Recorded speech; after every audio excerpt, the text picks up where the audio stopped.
जी गुरुवर। जी मेरा प्रश्न ये है कि जैसे इस वेद को ईश्वर वाणी कहा जाता है, तो जैसे सबसे पहले वेद रूपी जो वाणी है, वेद रूपी जो ज्ञान है, जिनको भी दिया गया परमात्मा के अनुसार उनको लायक समझा गया होगा, उनको योग्य समझा गया होगा। तो क्या इस तरह की जो वाणी है और कभी भी परमात्मा के द्वारा क्या प्रेरणा स्वरूप किसी और रूप में दिया गया है या दिया जा सकता है? क्या परमात्मा हमसे किसी सांकेतिक रूप में ये वार्ता रूप में हमें कोई संकेत देते हैं क्या? ये मेरा प्रश्न है।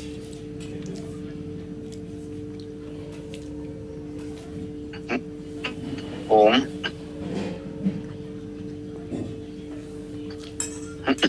देखिए, निश्चित रूप से ये बहुत ही महत्वपूर्ण प्रश्न है, बहुत ही गंभीर प्रश्न है और इसका उत्तर देने में बहुत साहस की अपेक्षा है। इसलिए कि जो लोग इसको उतनी गंभीरता से नहीं समझेंगे वे भ्रमित तो होंगे ही होंगे, उद्वेलित भी हो सकते हैं। एक मत मिथक प्रचलित है कि ईश्वर ने ये वेद मंत्र, ये ज्ञान किसी को दिया। आपने प्रश्न बिल्कुल ठीक किया कि जिसको भी दिया, तो वो विवाद तो समाप्त हो गया कि एक को दिया कि चार को दिया और क्यों और कैसे। यदि किसी को दिया, जिसको भी दिया, आपने इतना प्रश्न किया तो कुछ तो समाधान इसमें निहित हो गया।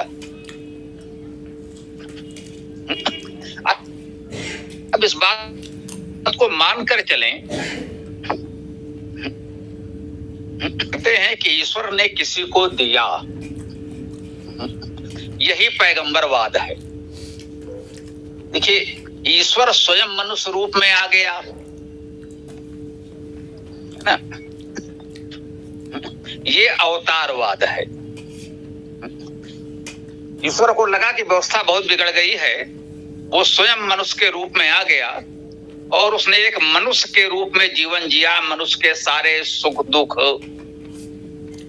सारी परिस्थितियों को स्वयं उसने अपने ऊपर लिया और एक आदर्श प्रस्तुत किया कि समाज में, संसार में ये परिस्थितियां हमारे आपके सबके जीवन में आती हैं और आपको ऐसा करना चाहिए। एक आदर्श मानव का व्यक्तित्व ईश्वर ने आकर प्रस्तुत किया। इसे अवतारवाद कहते हैं कि ईश्वर मनुष्य के रूप में आया, ठीक है ना, और उसने आदर्श मानव का जीवन स्वयं प्रस्तुत किया। ये अवतारवाद है। ठीक, ईश्वर ने किसी और को जानकारी दी कि भाई तुम संसार को बताओ कि समाज को कैसे चलना चाहिए। ये पैगंबरवाद है। जो कहते हैं कि ईश्वर ने दाऊद को, मूसा को, ईसा को, मोहम्मद को वो ईश्वरी जानकारी दी, वो विद्या, वो संदेश, ईश्वरी संदेश उन पर उतरा और उन्होंने संसार को वो जानकारी दी कि भाई ईश्वर ने मुझको ये बताया है कि ये मैं आप लोगों को बताऊं, तो मैं तो हुआ पैगंबर और ईश्वर ने जो हमको बताया है वो हम आपको बता रहे हैं। तो वो जो उपदेशों का संकलन हुआ वही हो गया धर्म ग्रंथ, ईश्वरी वाणी। तो मूसा, ईसा, मोहम्मद आदि के माध्यम से जो ईश्वरी जानकारी आई वो कह दिया गया भाई ये ईश्वरी ग्रंथ है, आसमानी किताब है, अजगैबी किताब है, ईश्वरी वाणी इनके माध्यम से उतरी है, तो बस वही मान्य है। ये पैगंबरवाद है। यदि हम ये कहते हैं कि ईश्वर ने ये वेद किसी व्यक्ति या व्यक्तियों पर वैसे ही उतारा, निश्चित रूप से उसके अपने अंदर कुछ तो योग्यता, क्षमता रही होगी। निश्चित रूप से वो निष्पाप रहा होगा, निष्कलंक रहा होगा, अच्छा व्यक्ति रहा होगा, तो इसीलिए ईश्वर ने उसको चुना और उतारा। ये बात तो बिल्कुल ठीक है। और ईश्वर ने उसको वो जानकारी दे दी, भाई अब तुम सबको बांटो। तो ये तो पैगंबरवाद हुआ ना। निश्चित रूप से ये पैगंबरवाद हुआ, और वेद पैगंबरवाद को नहीं मानता, वैदिक संस्कृत पैगंबरवाद को नहीं मानती। और समाज के लोग गर्व से कहते हैं कि हम पैगंबरवाद को नहीं मानते। हमारे लिए आज ऋषियों से लेकर आज तक के जितने भी ऋषि हुए, दयानंद जी ने कहा ब्रह्मा से लेकर जैमिनी पर्यंत, अब आर्य समाज के विद्वान साहस के साथ कह रहे हैं ब्रह्मा से लेकर दयानंद पर्यंत। कुछ लोग आज के वर्तमान किसी गुरु का नाम भी ले लेते हैं कि इतने समय के पश्चात दयानंद जी हुए और उनके बाद फलाने हमारे ये गुरु जी हैं। अब किसी का नाम हम क्यों लें? यार समाज में भी है और यार समाज के बाहर तो बड़ी संख्या में हैं ही। तो यदि ये कहें कि ईश्वरी वाणी उतरी, ईश्वर ने उनको ये वाणी दी, ये जानकारी, ये शब्द, ये अर्थ उनको सिखाए, अब तुम संसार को सिखाओ, तो ये तो पैगंबरवाद हो गया। जबकि हम कहते हैं वो सबके सब वैसे ही मनुष्य थे जैसे हम हैं। ब्रह्मा भी, अग्नि, वायु, आदित्य, अंगिरा आदि आदि जो भी नाम बताए जाते हों, वे सब भी, उनसे लेकर सप्तऋषि वशिष्ठ, विश्वामित्र, वेद व्यास से लेकर दयानंद जी या अन्य जिसको भी आप उपयोग समझते हो, वे सब, ये सब हमारे आप जैसे मनुष्य थे। इन्होंने अपनी साधना से, स्वाध्याय से, परिश्रम से उस विद्या को प्राप्त किया और हमको बताया। ये हमारी वैदिक संस्कृत की मूलभूत मान्यता है कि आप अपनी साधना से, अपने स्वाध्याय परिश्रम से उस विद्या को प्राप्त कर सकते हैं। ये सामर्थ्य सिद्धांत रूप में हमारे आप में सबके भीतर है। हम में से किसी एक को ईश्वर नहीं चुनेगा। इसे जो समझिए, जिन खोजा तिन पाइया गहरे पानी पैठ, मैं बबुरा बूढ़ अंदरा रहा किनारे बैठ। ईश्वर की कृपा का महासागर लहलहा रहा है। जो साहस करे, डुबकी लगाए और ये विद्या रूपी रत्न निकाल लाए, और जो ये परिश्रम नहीं करेगा उसको नहीं मिलेगा। दो ही बातें हैं, या तो आप स्वयं उस ऋषि स्तर का व्यक्तित्व अपने में विकसित करें, तो प्रकृति से वो जानकारी स्वयं प्राप्त करें। हाँ, ये सत्य है कि उस स्तर का व्यक्तित्व बना पाना सरल नहीं है। बिरले लोग ही उस स्तर पर पहुंच पाते हैं। अब उसमें हमारे आपके बीच मतभेद तो होंगे ही। यदि मैं किसी का नाम लूं कि भाई वो इस स्तर के हैं या थे, तो दूसरा कोई कहेगा नहीं नहीं भाई हम उनको तो नहीं मानते। जैसे पश्चिम की परंपरा में हमने जो भी नाम ले लिए, मूसा, ईसा, मोहम्मद आदि, उनको हमारे समाज के लोग तो नहीं मानेंगे। जैसे यदि हम बुद्ध का नाम लें बौद्धों के लिए, तो भाई भगवान बुद्ध ही सब कुछ हैं, लेकिन हो सकता है वैदिक परंपरा वाले तो उनको नास्तिक कहते हैं, नहीं मानेंगे।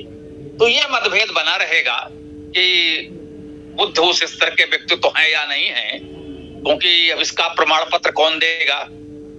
हमारे लिए दयानंद बहुत कुछ हैं और दूसरे मतों के लिए तो दयानंद जी कुछ भी नहीं है, वो उनको मानते ही नहीं। वो तो कहते हैं दयानंद जी ने सब भ्रमित कर दिया। तो ये मतभेद चलते रहेंगे। सिद्धांत की बात ये है कि आप अपने स्वाध्याय साधना के द्वारा प्रकृति से उस सत्य को जान सकते हैं। एक बात। अब दूसरी बात ये भी है कि प्रत्येक व्यक्ति तो उस स्तर का महर्षि हो नहीं सकता। ये दोनों सत्य हैं। तो अब जन सामान्य के लिए उपयोगी ये है कि वेद हमारे पास जहां जैसा उपलब्ध है, उसको थोड़ी सी विवेक बुद्धि से, थोड़ी सी व्याकरण समझ करके, मैं कह रहा हूं थोड़ी सी व्याकरण समझ करके, अष्टाध्यायी महाभाष्य का महापंडित होना आवश्यक नहीं है, थोड़ी सी व्याकरण समझ करके आप वेद को बहुत अच्छे से पढ़ सकते हैं, समझ सकते हैं, जान सकते हैं। वो हमारे लिए सहज रूप में सुलभ है वो किन महर्षियों ने कब कैसे प्राप्त किया, हमारे लिए दे दिया, अब हमारे लिए यही उपयुक्त है। सिद्धांत रूप में हम में आप में कोई भी उस स्तर पर जाकर प्राप्त कर सकता है। अब आ गई एक आइए बीच की बात, जिसे हमने कहा हर कोई तो नहीं हो सकता, लेकिन कोई भी हो सकता है, ये सत्य है, ठीक है ना। हम में आप में कोई भी उस स्तर का महर्षि हो सकता है जो उसको सीधे प्रकृति से प्राप्त कर सके, ईश्वर से या प्रकृति से, जो आप कह लें, लेकिन प्रत्येक व्यक्ति तो नहीं हो सकता। होगा कोई बिरला ही, करोड़ों में कोई एक हो सकता है, ये सत्य है। तो बीच के ऋषि महर्षि वे होते हैं, उन्हें कह लीजिए कि जो वेद मंत्रों का शब्दशः प्रामाणिक अर्थ कर सकते हैं, समझ सकते हैं। व्यवहार में आप उनको ऋषि, देवर्षि, महर्षि, ब्रह्मर्षि कह सकते हैं। जो चारों वेदों का विद्वान है वो महर्षि नहीं, वो ब्रह्मर्षि होगा। 3 वेदों को समझने समझाने वाले को आप देवर्षि कह सकते हैं। 2 वेदों को कम से कम जान समझ ले तो उसे आप महर्षि कह सकते हैं। एक वेद कर ले तो ऋषि स्तर की प्रतिभा आप उसे मान सकते हैं। एक सामान्य रूप से हमारे समझने के लिए है, ऐसा कोई संविधान का नियम नहीं है, कोई इसके लिए भी आपको कोई प्रमाण पत्र मान्यता नहीं देगा। ये आपको स्वयं देखना है कि उस व्यक्ति का ये स्तर है तो उसे आप इस स्तर का ऋषि माने, है ना। बात यही है कि वो वेद का शब्दशः अर्थ करने, समझने, समझाने में समर्थ हो, वेद की गरिमा के अनुकूल अर्थ कर सके, तो वो मंत्र दृष्टा ऋषि है, ठीक है ना। क्या कहा, मंत्र दृष्टा।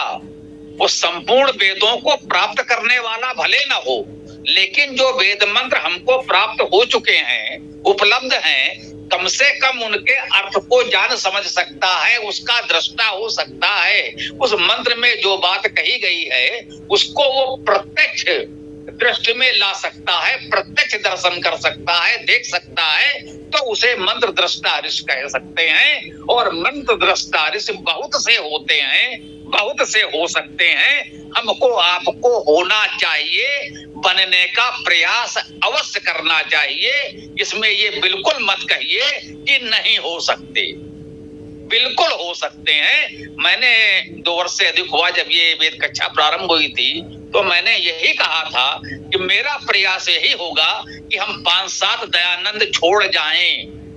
हम नहीं बन पाए कोई बात नहीं, लेकिन हमारा प्रयास होगा कि हम 5-7 दयानंद तो छोड़ जाएं, तब ये परिश्रम सार्थक होगा। हम चाहते हैं, मानते हैं कि आप लोग दयानंद बन सकते हैं और बनने का प्रयास करना चाहिए। तो इसका समापन अब यूं कर दें आपके प्रश्न का कि ईश्वर ने किसी का चयन नहीं किया कि भाई इसको हमने सुपात्र पाया और उसको बुलाकर सारी विद्या दे दी और आपको विशेषाधिकार है, आप इसको चाहो पढ़ाओ ना पढ़ाओ, क्या करो भाई, आप तो हमारे बड़े प्रिय थे। तो ईश्वर ऐसा नहीं कर सकता। प्रकृति में सब कुछ बिखरा हुआ है। ईश्वर ने नहीं चुना किसी व्यक्ति को, उसको बताता कि पृथ्वी में गुरुत्वाकर्षण है, ये उसने अपने परिश्रम से जाना। वो जो कोई भी था, कुछ 100 वर्ष पहले, 1000 वर्ष पहले, लाख वर्ष पहले, इस विवाद में हम नहीं पढ़ रहे वो इस देश का था या उस देश का था, ये वाला व्यक्ति था या वो वाले व्यक्ति ने उससे भी पहले बताया। उदाहरण के लिए मैं कहता हूं, गुरुत्वाकर्षण के नियम, प्रकाश के नियम, गति के नियम आदि आदि जो भी ये प्रकृति के नियम हैं, इनको आप अपने परिश्रम से जान सकते हैं। ईश्वर चुनकर आपके कान में नहीं फूंकता। तो जो वेद है उसको पढ़ करके आप मंत्र दृष्टा ऋषि बनने का प्रयास करें, और हो सकता है आप में से कोई उस स्तर तक पहुंचे जो प्रकृति से और कुछ नई जानकारियां भी ला सके, तो ये अच्छी बात है, ठीक है। ओम जी स्वामी जी, आपने जो कहा उसके आधार पर मैं ये समझ पा रहा हूँ कि परमात्मा का जो वेद ज्ञान है वो किसी मंत्र दृष्टा जो ज्ञानी व्यक्ति है जो उसको अनुभव करता है, उसने मंत्र रूप में ईश्वर के ज्ञान को लिपिबद्ध किया, जिसको हम वेद कहते हैं। जी ऐसा ही है ना स्वामी जी? ये बिल्कुल ठीक है, ऐसा ही है। इसलिए मैंने कहा था कहने के लिए साहस की आवश्यकता है, क्योंकि परंपरागत रूप से जो कुछ कहा जा रहा है वो कहीं थोड़ा कुछ और दिशा में भी जा सकता है, परंतु हमारे विचार से सत्य यही है। जी, जैसे वो आकाशवाणी वाली बात पर क्या मतलब क्या विचार रह सकता है? आकाशवाणी ऐसा होता है तो फिर कहाँ से होता है? ऐसा कुछ सत्य है क्या इसमें कुछ? भाई बचपन से मैं सुनता आ रहा हूँ, एक छोटा सा यंत्र हमारे पास होता था, वो आकाशवाणी करता था। ये आकाशवाणी कानपुर है, ये आकाशवाणी भोपाल है, ये आकाशवाणी दिल्ली है, ये आकाशवाणी हम सुनते आ रहे हैं। आकाशवाणी ये कहा गया है, और कर्ता शब्द गुण अंबर वहन संदेश। शब्द वहन करना, ठीक है ना, शब्दों का वहन करना आकाश का गुण है। ये शब्द आकाश में ही संचरित होते हैं, ठीक है ना। वायुमंडल में शब्द संचरित होते हैं, आकाश मंडल में शब्द संचरित होते हैं, तो आकाश से ये शब्दों का संचरण होता है। ये सारी की सारी वाणी इस रूप में आकाशवाणी हो जाती है। एक तो है कि प्रत्यक्ष हम यूं बात कर रहे हैं, और शब्द ये कह लिए किसी रूप में वो आकाश में संचरित होते हैं, तो वो आकाशवाणी है। जी स्वामी जी, तो जैसे परमात्मा के द्वारा जैसे जो संकेत मिलते हैं वो विचार रूप में, जैसे किसी हम अनुभव करें तो हमें जैसे कुछ संकेत, जैसे किस रूप में क्या कुछ संकेत मिलता है क्या परमात्मा से? जैसे कुछ भी हो, कोई प्रेरणा स्वरूप ऐसा कुछ मिलता है क्या? जी देखिए, परमात्मा सर्वव्यापक चेतन सत्ता है। हम भी चेतन हैं, वही चेतना हम में भी है। तो यदि हम अपने आप को उस स्तर पर ला सकें तो निश्चित रूप से उस चेतना को अनुभव कर सकते हैं, वो प्रेरणा हमें प्राप्त हो सकती है। फिर हम कहेंगे इसमें आपकी साधना, आपका परिश्रम महत्वपूर्ण है। ईश्वर आपका चयन नहीं करेगा किसी तरह से कि उसने कोई पर्ची डाली और आपका नाम निकल आया, बोले लो इनको कर दो, इनको छोड़ दो। नहीं, वो तो अनंत प्रवाह है, सर्वव्यापक चेतना है, उसको प्राप्त करना हमें है। जैसे भी हमने जो कहा, जो आकाशवाणी प्रसारित हो रही है, तो जो स्टेशन हमने लगा दिया वो हमको सुनाई पड़ने लगा। जैसे हम आप इसमें जुड़े हैं, हम यहाँ बोल रहे हैं, वहां इतनी दूर दूर बैठे हुए आप लोग सुन रहे हैं, तो ये आपका प्रयास है ना। जो इसमें जुड़े, जो जुड़ गए वो सुन रहे हैं, जो नहीं जुड़े उनको नहीं सुनाई पड़ रहा है। हम तो यहाँ जो बोल रहे हैं वो आकाश मंडल में जा रहा है ना, तो आकाश मंडल में शब्द प्रवाहित हो रहे हैं, जो इससे जुड़ गए वो सुन रहे हैं। अब ये यंत्र के माध्यम से जुड़ गए, और इस सत्ता का ये है कि अपनी चेतना को उस स्तर तक उन्होंने विकसित कर लिया कि वो उसको अनुभव कर पा रहे हैं। तो चूंकि हम में वही चेतना है, हम सब में, तो किसी स्तर तक हम सबको अनुभव होता है, ये भी एक सत्य है ना। उस स्तर की चेतना निश्चित रूप से सबकी नहीं होगी जो मानसिक स्तर की हम कहें, लेकिन हम सब में वो चेतना है। तो जीवन में कहीं ना कहीं इस तरह के सूक्ष्म अनुभव, छोटे छोटे अनुभव हमको, आपको, सबको होते हैं, वो सत्य है। ठीक जी, तो ये जैसे ऋषि महर्षि जो देवर्षि ब्रह्मर्षि हैं, उन्होंने जो भी अनुभव किया उसको मंत्र दृष्टा के रूप में उन्होंने लिखा, उसको आज हम अध्ययन कर रहे हैं। तो जैसे इस तरह का जो अनुभव है आज भी कहीं न कहीं किन्हीं मनुष्यों को होता होगा, और वो अपने जो भी भाषा लिपि के आधार पर उसको लिखते होंगे। जैसे आज बौद्ध जी का बौद्ध ग्रंथ है, महावीर जी का महावीर ग्रंथ है, तो इन ग्रंथों को क्या हम जो है वेद के तुल्य कम ज्यादा ऐसे कुछ माने, या उनका भी महत्व है? जी जी, निश्चित रूप से इसके बाद ये प्रश्न आना ही चाहिए था, अन्यथा बात अधूरी रह जाती।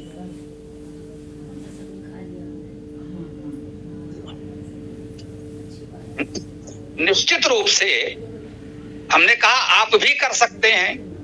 हमने उसमें बुद्ध का नाम भी लिया है ना। पहले तो हमने वहां से आरंभ किया, हमने तो दाऊद, मूसा, ईसा, मोहम्मद का भी नाम लिया। उनका तो दावा है कि वो इस स्तर की सत्ता है हमने पुस्तक देखी है, मेरे पास होगी भी, अंतिम ऋषि। उन्होंने मोहम्मद साहब को कहा अंतिम ऋषि। मैंने कहा वो ऋषि हो सकते हैं, यहां तक तो चलो एक बार मैं स्वीकार भी कर लूं, लेकिन अंतिम ऋषि तो मैं किसी को नहीं मानता। उसके पश्चात भी हो सकते हैं, मैं भी हो सकता हूं और आप भी हो सकते हैं। तो जब ऋषि और हो सकते हैं तो वो चेतना ग्रहण कर सकते हैं, व्यक्त कर सकते हैं, इसमें तो कोई संदेह नहीं है, ठीक है ना। लेकिन अब सत्य को समझने का एक माध्यम ये होना चाहिए। इसमें मुसलमानों ने में ही एक समस्या ये आ गई, उन्होंने कह दिया क्यों भाई मोहम्मद साहब अंतिम ऋषि, अंतिम पैगंबर हैं, अब कोई नहीं होगा। अरे भाई क्यों नहीं होगा? अब आप सोचिए क्यों नहीं होगा। उन्होंने कहा क्यों कि अब कोई नहीं होगा, ये अंतिम है। वास्तव में वो लोग ढेर सारे पैगंबर से ऊब चुके थे। कुछ शताब्दी में खड़ा हो जाता था मैं पैगंबर हूं, तो इससे वो ऊब चुके थे। तो मोहम्मद साहब ने उस पर पूर्ण विराम लगाया कि बोले बस अब कोई नहीं होगा, क्योंकि आज मोहम्मद साहब जाएंगे, थोड़े दिन बाद एक और खड़ा हो जाएगा, मैं पैगंबर हूं, ईश्वर ने मुझको ये संदेश भेजा है, बात से ये सुनो, पुराना वाला तो बेकार हो गया। तो इसलिए उन्होंने कह दिया अब ये अंतिम है। लेकिन वास्तव में ये बात सत्य तो नहीं है, अंतिम तो कोई हो नहीं सकता। उन्हीं में एक अहमदिया संप्रदाय आ गया। अहमदिया संप्रदाय क्या है, कुछ लोग यदि परिचित हो मैं बता दूं। कोई अहमद साहब थे, उनके उस समय पहले हुए, उन्होंने यही बात कही कि मोहम्मद साहब पैगंबर हैं, बिल्कुल हैं, ठीक बात है। कुरान ईश्वर से प्राप्त संदेश है, ये बिल्कुल ठीक बात है, मोहम्मद साहब के माध्यम से मिला, लेकिन वो अंतिम पैगंबर नहीं हो सकते, दूसरा भी हो सकता है, मैं भी हूं। तो अब क्या उनका इल्हाम, उनको भी ढेर सारे इल्हाम होने लगे, उन्होंने भी लंबे लंबे प्रवचन देने आरंभ कर दिए, वो उनके शिष्यों ने लिख डाले, वो साहब वो भी इल्हाम हो गया, उसका भी स्तर वो वही मानते हैं जो कुरान का है। तो अब एक विवाद खड़ा हो गया समाज में। अब बाकी मुसलमान कहते हैं हम अहमदिया को मुसलमान ही नहीं मानते, वो कहते हैं क्यों नहीं मानते, जब मोहम्मद पैगंबर हो सकते हैं तो ये भी हो सकते हैं और आप भी हो सकते हैं। तो अब इस तरह से प्रत्येक व्यक्ति, हमारे यहाँ जितने बाबा घूम रहे हैं, देखिए बाबा रामपाल हैं, वो कबीर साहब के अवतार हैं, उनके शिष्य उनको परमात्मा ही कहते हैं। गुरु कहना तो ठीक था, उनके चेले मिलते हैं तो उनको सीधे परमात्मा कहते हैं। तो हर कोई कल खड़ा होकर अपने आप को परमात्मा न बताने लगे, अपने आप को पैगंबर न बताने लगे। इसलिए कहा गया कि भाई जो आदि काल में वेद के रूप में हमको प्राप्त हो गया वो अपने आप में पर्याप्त है, अपर्याप्त नहीं है। और इससे मैं सहमत हूं कि समाज में विशृंखलता ना बढ़े तो कोई तो मापदंड आपको मानना पड़ेगा कि, और सौभाग्य से वेद प्राचीनतम ग्रंथ है और नवीनतम खोजों के आधार पर भी उसकी किसी बात को अभी तक असत्य सिद्ध नहीं किया गया है ना। कोई ये नहीं कह पाया कि इस वेद मंत्र में ये बात कही गई है जो आधुनिक खोजों के अनुसार असत्य सिद्ध हो गई हो, ऐसा नहीं हुआ। वेद में सब कुछ नहीं है, लेकिन जितना है उतना सत्य है, उसमें कुछ भी असत्य सिद्ध नहीं हुआ है। तो एक ऐसा प्रामाणिक ग्रंथ हमारे पास है, सौभाग्य से प्राचीनतम है, परम सौभाग्य हमारा है कि वो कहीं ना कहीं हमसे जुड़ा हुआ उस परंपरा में है, ये गर्व कर सकते हैं कि वो हमारा है। तो भाई इसके लिए उतना पर्याप्त है, अन्यथा ढेर सारे बाबा जी रोज एक नया ले आएंगे। वही तो हुआ, किसी ने गीता लिखी, किसी ने इतने सारे पुराण लिखे, बाबा तुलसीदास जी ने एक रामचरितमानस लिखा, वही आज का सबसे बड़ा धर्म ग्रंथ है। ऐसे हर प्रांत में अनेक बाबा जी ने बहुत सी बातें लिख डाली, वो धर्म ग्रंथ है ना। तो उन लोगों ने भी अपने विचार से कुछ अच्छा ही कहने का प्रयास किया, लेकिन अब आप देखिए उसकी बहुत सी बातें थोड़े समय में ही हास्यास्पद लगने लगी। वो चाहे बाइबल कुरान हो, चाहे गीता पुराण हो, या रामचरितमानस जैसे क्षेत्रीय और ग्रंथ हो। हर राज्य प्रांत में आपको ऐसे ग्रंथ मिल जाएंगे, तमिल में अलग होगा, बंगला में अलग होगा, मराठी में अलग होगा। तो उनमें बहुत सी बातें ऐसी मिलेंगी जो आपको आज हास्यास्पद लगेंगी, असत्य लगेंगी, लेकिन अब उस रूप में मान लीजिए तो आस्था तो लोगों की है। तो हो तो सकता है यदि आपने ये छोड़ दी तो हर गली मोहल्ले में बहुत से लोग अभी वर्तमान में हैं जो अपने आप को अवतार कहते हैं। अंशावतार है, एक और शब्द उन्होंने खोज लिया, पूर्णावतार न सही तो अंशावतार है। बहुत से बाबा जी मिल रहे हैं, मिले प्रैक्टिकली देखा गया। अब गए वहां, किसी ने उनको, बाबा जी कोई युवा ही होंगे, किसी ने उनके सम्मान से ही कहा, एक सहज भाव से मिले, कोई वो व्यक्ति तो है, तो व्यक्ति ही, वो अपने आप को क्या समझता है वो जाने। किसी ने सम्मान से कहा, भाई साहब ये बात, तो वो भाई साहब सुन के भड़क गए हैं, भाई साहब आप क्या मुझे साधारण मनुष्य समझते हैं, मैं अवतारी पुरुष। लो भाई, ऐसे चर्चा हुई तो एक ने कहा, भैया वो कौन है, चल के उनके दर्शन किए जाए। मैंने कहा ऐसे गली मोहल्ले में बहुत पाए जाते हैं, किस किस के दर्शन करोगे, किस किस को खोजोगे।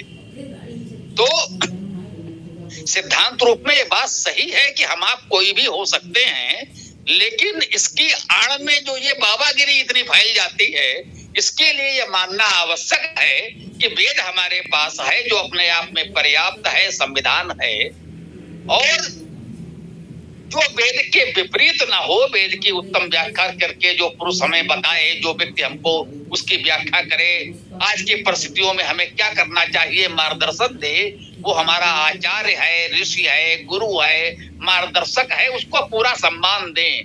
लेकिन वेद के तुल्य, वेद के समकक्ष किसी को न लाएं कि गीता वेदों का सार है, पुराण वेदों का विस्तार है, वेद प्राचीनतम है, कुरान उसका नवीनतम संस्करण है।